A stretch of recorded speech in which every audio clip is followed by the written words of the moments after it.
गेल्या काही दिवसात दिल्लीमध्येच संघाच्या कार्यालयासाठी प्राचीन मंदिर पाडलं, ही एक बातमी जोरात चालली. मी त्याच्यावरती काय भाष्य केलं नव्हतं, पण अमित शहाना मला विचारायचंय की हे मंदिर पाडताना संघाच्या कार्यालयासाठी तुम्ही मंदिर पाडून तिकडे संघाचं कार्यालय उभारताय.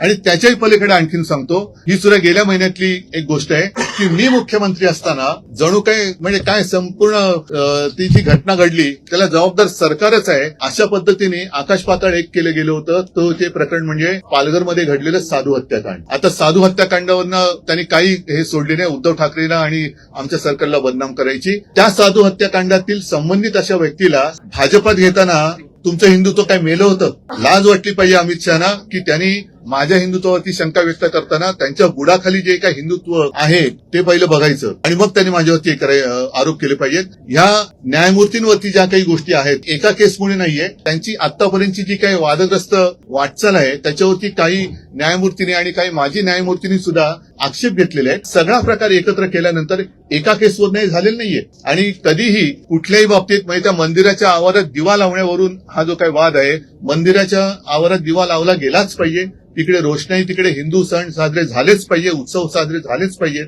या मताचा मी आहे, माझी शिवसेना आहे. आणि हिंदुत्वावरनं अमित शहानी शिकवू नये. कारण परत एकदा सांगतो की वंदे मातरम ही चर्चा त्यांनी मला असं वाटतं की संघाचे कपडे उतरवण्यासाठी घेतली की काय. कारण त्याच्यावरनं बऱ्याच काही गोष्टी आता बाहेर आल्या. अगदी ते ज्यांना देव मानतात त्या श्यामाप्रसाद मुखर्जींचे सुद्धा मुस्लिम लीग बरोबरचे काय साटलोटं होतं आणि स्वातंत्र्य चळवळीमध्ये त्यांनी चले जाऊला कसा विरोध केला होता. फजलुल हक बरोबर बंगालच्या सरकारमध्ये त्यांचे देव माझे नाहीत, श्यामाप्रसाद मुखर्जी हे देशप्रेम बाजूला ठेवून कसे सामील झाले होते हे सगळं आता आलेलं आहे. आणि 3 ठिकाणी तिकडे त्यांनी मला वाटतं मुस्लिम लीग बरोबर सरकार स्थापन केली होती आणि हे यांचे स्थापन करते यांचे सिंध सेंट्रल प्रोव्हिन्स आणि 3 हे यांचे राजकारणातले जन्मदाते आणि ते आम्हाला हिंदुत्व शिकवायचं.